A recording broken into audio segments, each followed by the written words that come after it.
Gloria a Dios, hermanos. Bienvenidos al curso de Ética Cristiana. Gloria a Dios. Esta es la cuarta hora, la cuarta clase del del estudio, perdón, del curso de Ética Cristiana.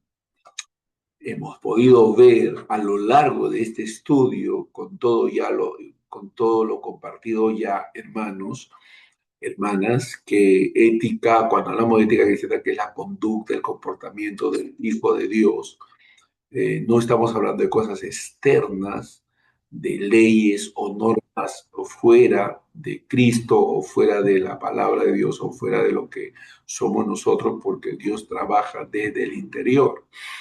La Biblia dice, limpia primero lo de adentro para que lo de afuera también sea limpio. Entonces, nosotros estamos viendo hasta ahora que es la obra de Dios en nosotros, que es la regeneración, que es la santificación obrada por el Espíritu, que es una obra que Dios sigue adelante de manera progresiva en todos nosotros, que no es un asunto externo, que no es algo religioso sin vida, es la palabra de Dios obrando en y a través de nosotros. Por eso es importante relacionar la conciencia cristiana con el discernimiento. La conciencia cristiana con el discernimiento. La conciencia es una especie de tribunal interno dado por Dios. La conciencia es una especie de tribunal interno dado por Dios. Dentro del ser humano existe una facultad invisible pero poderosa, la conciencia. La Biblia habla de la conciencia. La conciencia actúa como un tribunal interno que acusa o defiende nuestras acciones, pensamientos e intenciones. No es un invento cultural, una construcción psicológica. Es un don de Dios inscrito en la naturaleza humana. Aún el hombre no regenerado posee conciencia. Sin embargo, en el creyente, la conciencia adquiere una dimensión más profunda porque ha sido iluminada por la verdad del Evangelio.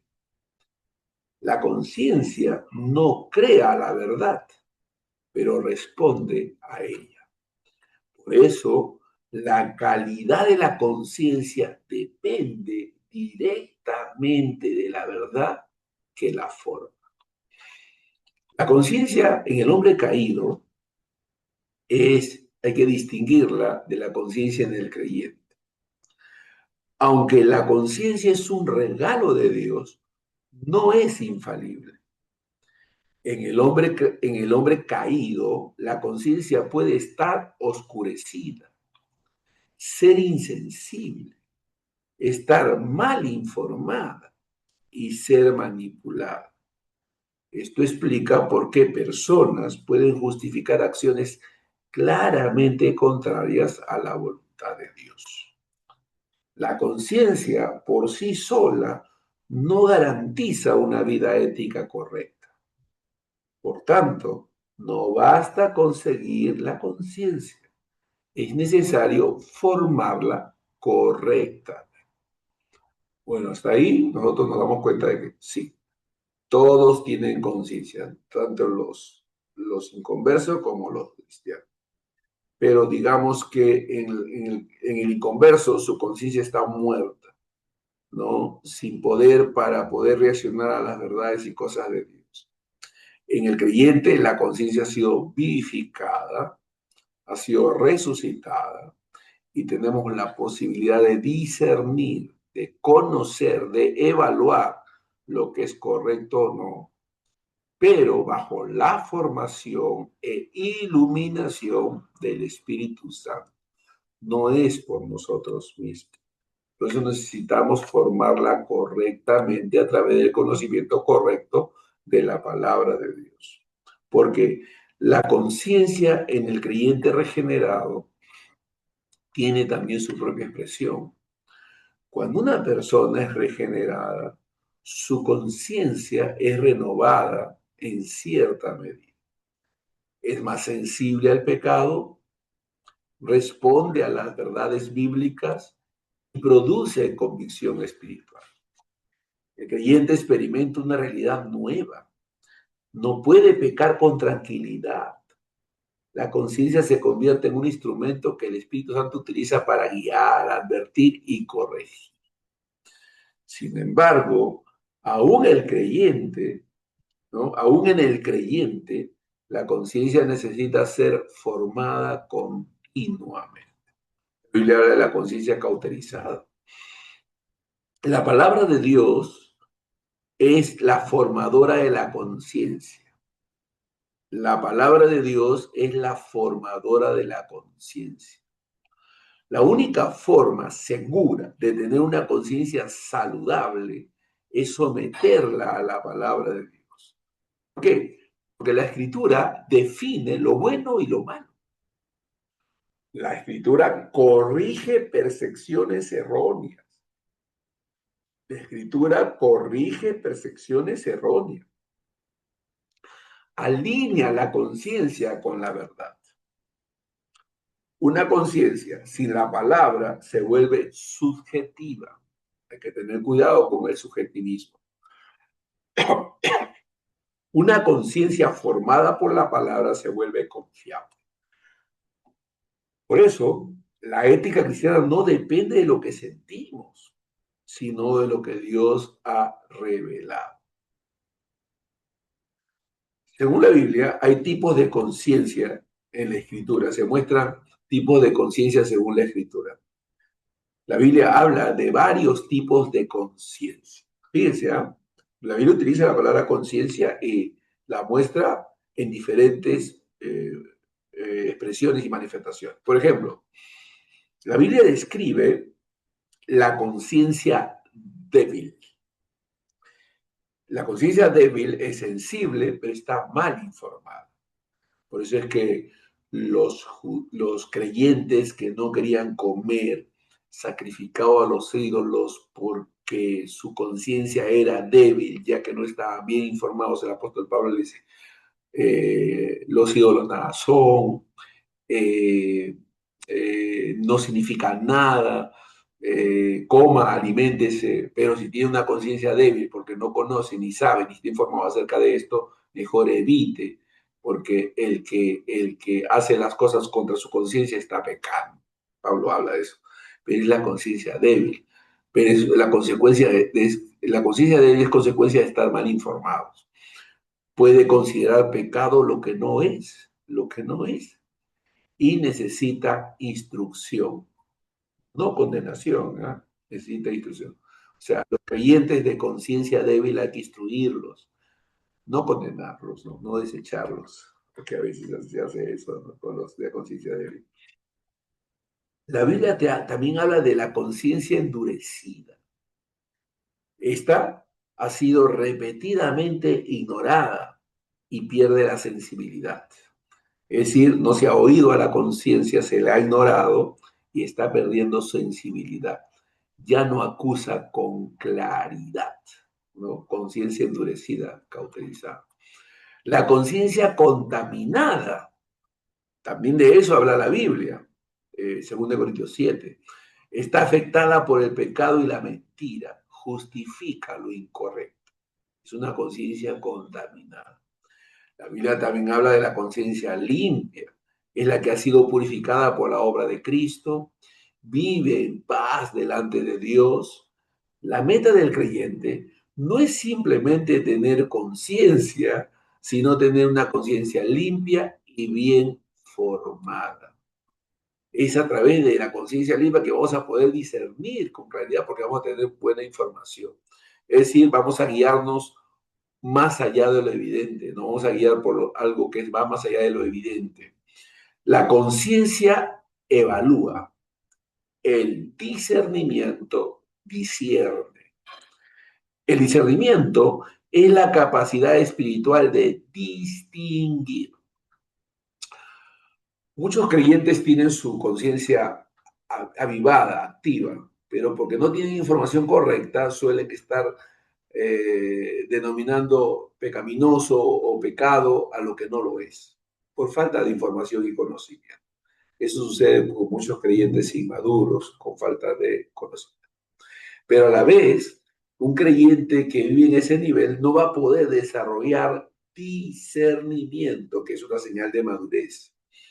El discernimiento nos permite desarrollar la capacidad espiritual de distinguir entre lo bueno y lo malo, entre lo correcto y lo conveniente, entre lo verdadero y lo engañoso. No todo lo que es permitido edifica y no todo lo que es posible es sabio. El discernimiento lleva la ética a un nivel más profundo. Tenemos que distinguir entre el discernimiento espiritual y el juicio humano. Son dos cosas contrarias. El discernimiento espiritual y el juicio humano. Es importante diferenciar el discernimiento bíblico del juicio carnal. El discernimiento está basado en la verdad. Busca la gloria de Dios y actúa con humildad.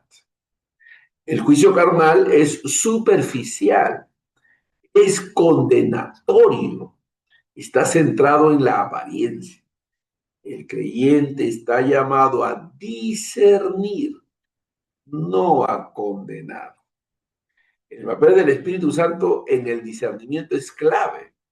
El discernimiento no es intelectual, no es solo intelectual, es espiritual. El Espíritu Santo ilumina la mente, aplica la verdad, da sensibilidad espiritual. Sin el Espíritu, el discernimiento se reduce a análisis humano. Con el Espíritu se convierte en percepción espiritual. Por eso, la vida ética requiere comunión constante con Dios. Comunión constante con Dios. La conciencia y las decisiones prácticas. En la vida diaria, muchas decisiones no son blanco o negro. Aquí es donde la conciencia y el discernimiento trabajan juntos. El creyente debe preguntarse, ¿esto honra a Dios? ¿Esto edifica a otros? ¿Esto fortalece mi vida espiritual? Son preguntas que tenemos que hacernos para poder actuar adecuadamente. La ética cristiana no se limita a evitar el pecado evidente, sino a buscar lo que glorifica a Dios en todo. La importancia de no violar la conciencia. Un principio clave es este.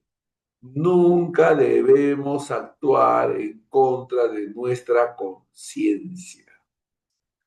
Aunque la conciencia puede estar mal informada, violarla endurece el corazón. Es mejor educar la conciencia, esperar claridad, actuar con convicción. La integridad espiritual incluye fidelidad a una conciencia formada por la verdad. Ahora, la conciencia juega un papel muy importante en la iglesia local, entre los hermanos. ¿Por qué? Porque la conciencia no se desarrolla en aislamiento. La comunidad cristiana ayuda a corregir errores, a aportar sabiduría, a confirmar decisiones. La ética cristiana es personal, pero no es individualista. Tiene sentido colectivo. Pensamos en los demás, en nuestros hermanos. Necesitamos el cuerpo de Cristo para crecer en discernimiento. La madurez, que es una muestra de ética, es consecuencia de tener una conciencia entrenada. La madurez, que es una expresión de ética, es la consecuencia de tener una conciencia entrenada. La meta del creyente es desarrollar una conciencia madura. Esto implica conocimiento bíblico, sensibilidad espiritual y práctica constante. Una conciencia madura va a discernir con claridad, va a actuar con firmeza, va a vivir con paz. La madurez ética no es automática, es cultivada, toma tiempo, se desarrolla de manera progresiva. Hay que estar abiertos a la instrucción, recibir con mansedumbre la palabra implantada, para crecer, pues, y madurar. La conciencia y el discernimiento son herramientas esenciales en la vida del creyente, pero no son autónomas. Deben estar sometidas a la palabra y guiadas por el Espíritu. Una conciencia sin verdad se pierde. Un discernimiento sin espíritu se endurece. Pero una conciencia formada por la palabra y guiada por el Espíritu produce una vida sabia, íntegra y agradable a Dios. Pidamos al Señor, hermanos, y demos gracias. Demos gracias por la conciencia que Él ha puesto en nosotros y por su Espíritu que nos guía en la verdad. Pidamos perdón cuando ignoremos su voz, cuando actuamos sin discernimiento. Que Él forme en nosotros una conciencia limpia, alineada con su palabra y sensible a su espíritu. Pidamos que nos dé sabiduría para discernir correctamente y valentía para vivir conforme a la verdad. Que nuestra vida no esté guiada por emociones, sino por su verdad eterna en Cristo Jesús. Y entonces podemos vivir en la libertad cristiana y conocer sus límites. Entonces podremos vivir en la libertad cristiana conociendo sus límites. Existe una paradoja gloriosa en la libertad cristiana. Uno de los conceptos más hermosos y al mismo tiempo más malinterpretados en la vida cristiana es la libertad. El Evangelio proclama que el creyente es verdaderamente libre. Sin embargo, esa libertad no se asemeja a la idea moderna de autonomía absoluta, donde el individuo define su propio camino sin restricciones. No. La libertad cristiana es una libertad redimida, dirigida y con propósito. Y entonces aquí encontramos una paradoja gloriosa. El creyente es completamente libre en Cristo, pero esa libertad está gobernada por el amor, la verdad y la gloria de Dios. No es libertad para vivir sin límites, sino libertad para vivir correctamente. Ahora podemos preguntarnos de qué somos libres, porque tenemos que entender la naturaleza de la libertad cristiana. Para entender la libertad cristiana, primero debemos responder, ¿de qué Dios Cristo nos ha librado?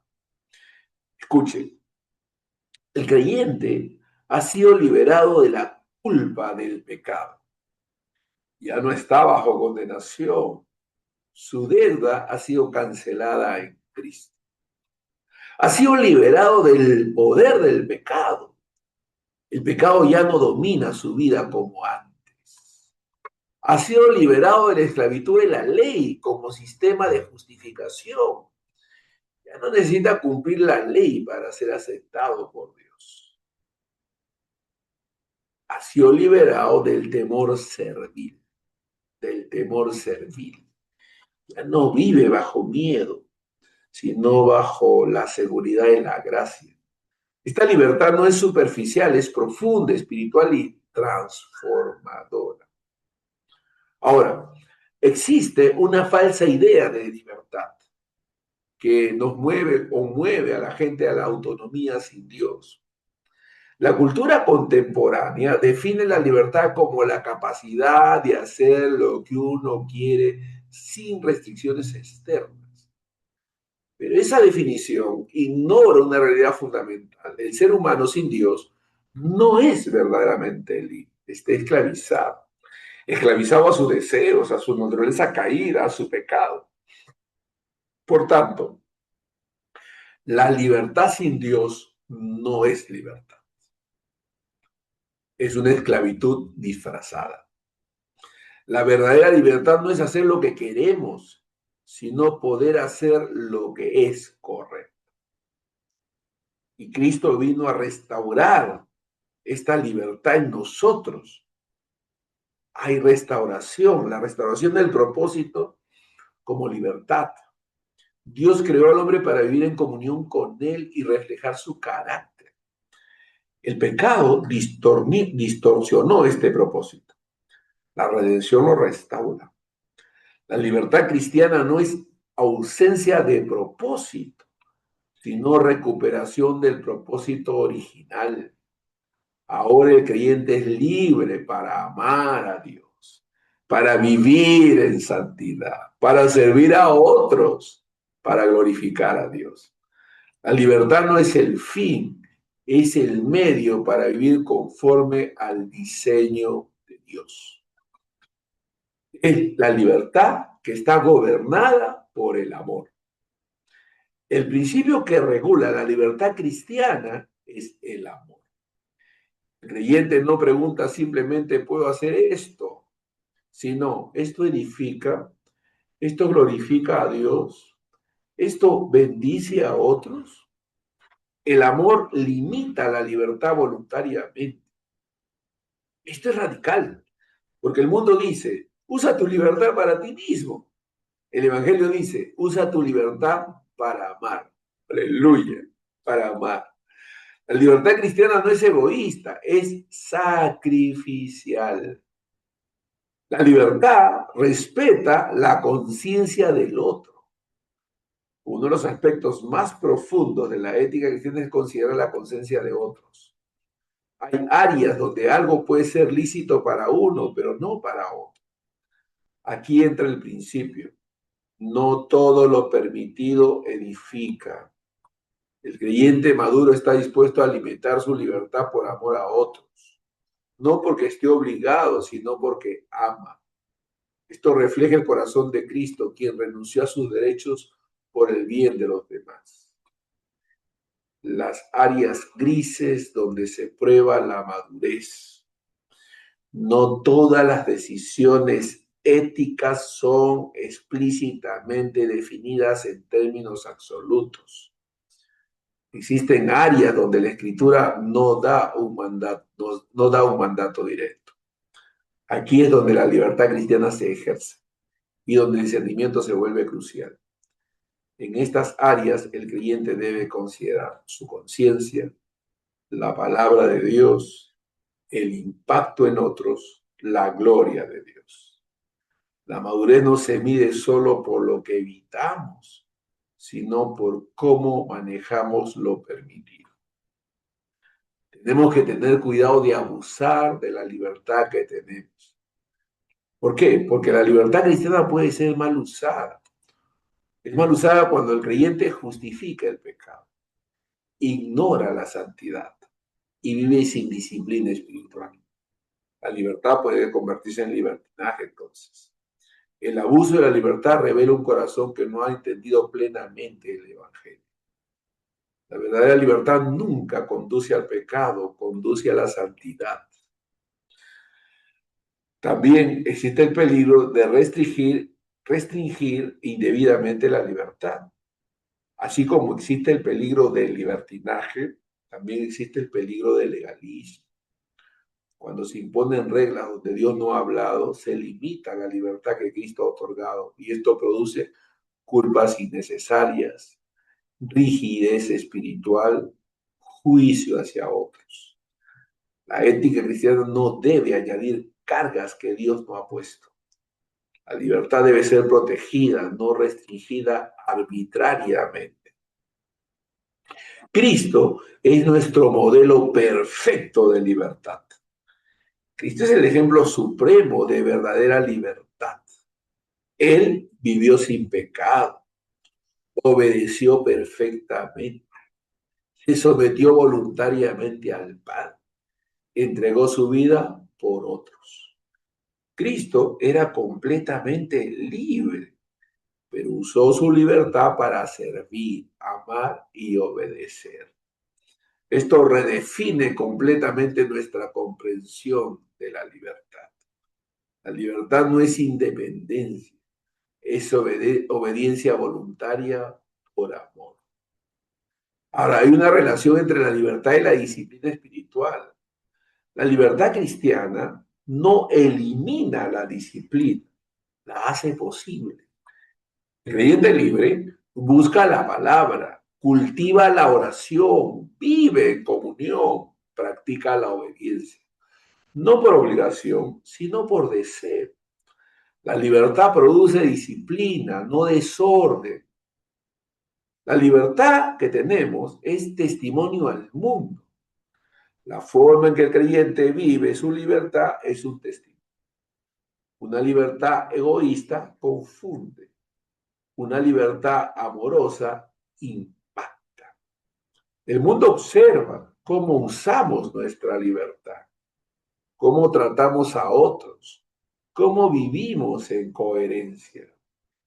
La libertad cristiana bien vivida refleja el carácter de Cristo. La libertad cristiana es uno de los legados más preciosos del Evangelio, pero no es una libertad sin dirección, sino una libertad guiada por la verdad, limitada por el amor y orientada a la gloria de Dios. El creyente es libre, pero libre para vivir correctamente. Debemos ser agradecidos por la libertad que nos ha sido dada en Cristo. Debemos pedir perdón cuando hemos usado esa libertad de manera egoísta y cuando la hemos limitado sin sabiduría.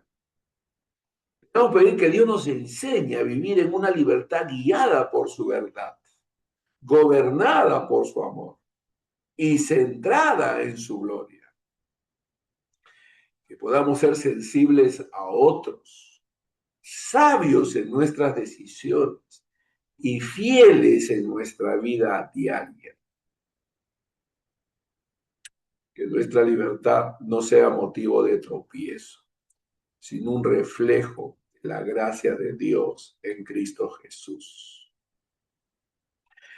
Existe lo que llamamos ética personal, que se refleja en la vida de una manera personal, ética en la vida personal.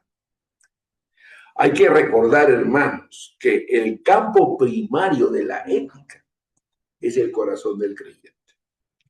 El campo primario de la ética es el corazón del creyente. La ética cristiana no comienza en lo visible, sino en lo invisible. Antes de manifestarse en palabras, acciones o decisiones, la ética se forma en el corazón. Por eso, la vida personal del creyente es el terreno más importante de toda ética cristiana. Es ahí donde se libran las verdaderas batallas. Pensamientos ocultos, intenciones invisibles, deseos no expresados, motivaciones profundas. La Escritura nos enseña que Dios no evalúa solo lo externo, sino lo interno. Por tanto, una ética cristiana no se conforma con conducta correcta, busca un corazón transformado. Nuestra vida interior es clave, hermano, porque es el fundamento de la integridad. El mundo puede conformarse con apariencias, pero Dios demanda integridad. La integridad es la coherencia entre lo que somos en lo secreto y lo que mostramos en público. Un creyente puede aparentar rectitud delante de otros, pero si su vida interior está desordenada, su ética es frágil. La vida personal define la vida pública. Por eso, la ética cristiana comienza con preguntas como: ¿qué pienso cuando nadie me ve? ¿Qué deseo en lo profundo? ¿Qué motiva mis decisiones? La transformación ética real comienza en el interior, en el gobierno de nuestros pensamientos. Uno de los aspectos más descuidados de la ética cristiana es la vida mental. Sin embargo, los pensamientos son la raíz de las decisiones y acciones. Todo pecado externo comienza como una idea, una imaginación o un deseo interno. Por tanto, el creyente está llamado a examinar sus pensamientos, a someterlos a la verdad, a rechazar lo que no honra a Dios. La mente no es un espacio neutral, es un campo de batalla. La ética cristiana incluye disciplina mental. Nuestras emociones deben estar bajo la autoridad de Dios. Las emociones no son malas en sí mismas, pero tampoco son una guía confiable. El creyente no está llamado a negar sus emociones, sino a someterlas a la verdad. La ira debe ser gobernada. El temor debe ser confrontado con fe. La tristeza debe ser llevada a Dios. El gozo debe estar centrado en Cristo. La ética cristiana no elimina las emociones, las ordena correctamente. Nuestra voluntad debe estar rendida a Dios. La voluntad es el centro de decisión del ser humano. En el creyente, la voluntad ha sido renovada, pero aún necesita ser ejercida correctamente. La ética cristiana implica decisiones conscientes, elegir, obedecer, resistir al pecado, priorizar lo eterno sobre lo temporal. No vivimos por impulsos, sino por convicciones. Una vida ética requiere una voluntad rendida diariamente a Dios. Y ahí es donde entra la disciplina espiritual como base ética.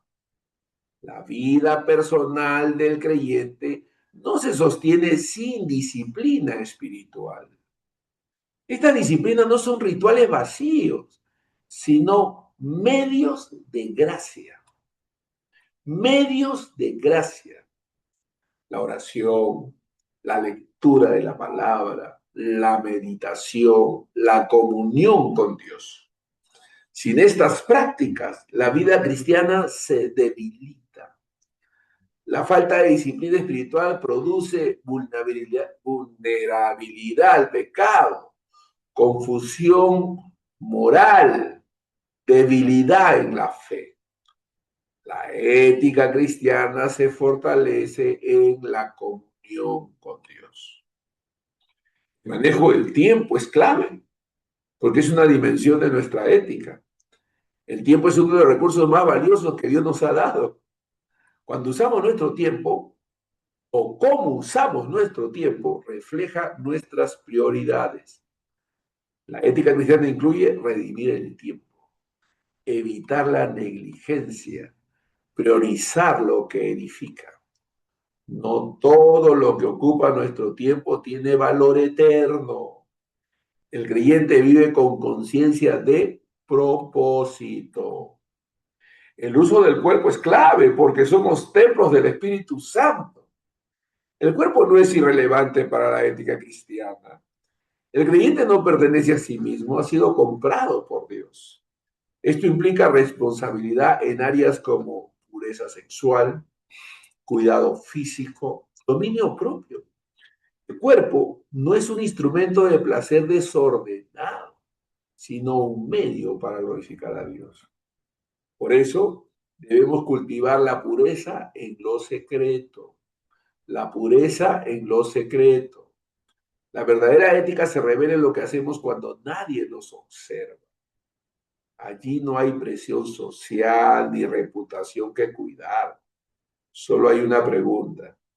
¿Vivimos para Dios en lo secreto?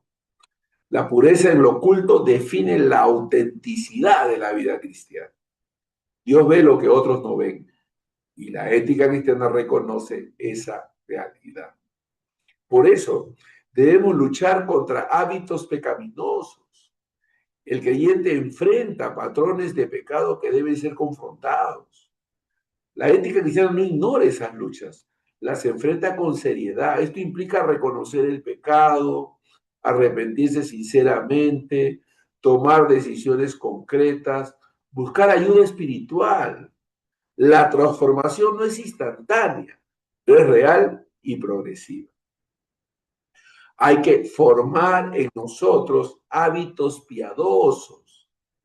Así como existen hábitos pecaminosos, también deben formarse hábitos piadosos.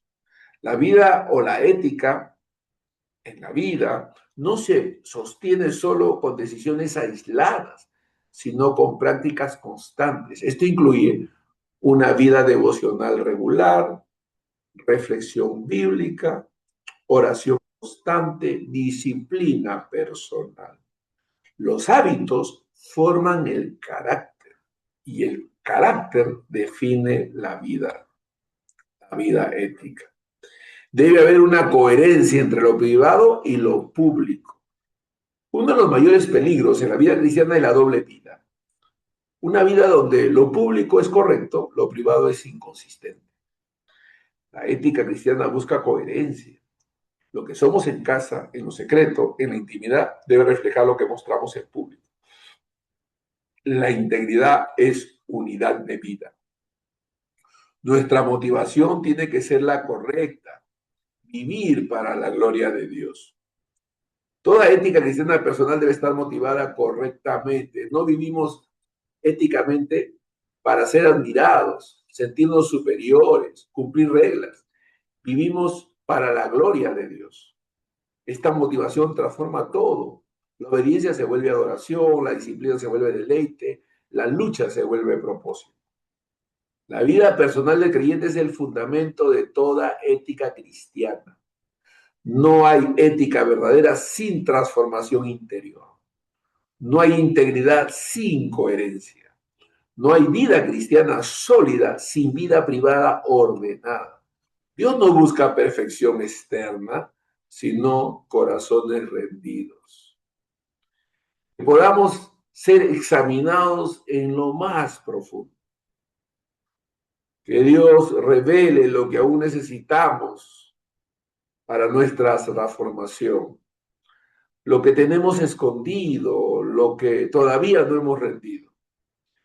Que Dios nos ayude a vivir con integridad, no solo delante de los hombres, sino delante del Señor, porque Él todo lo ve.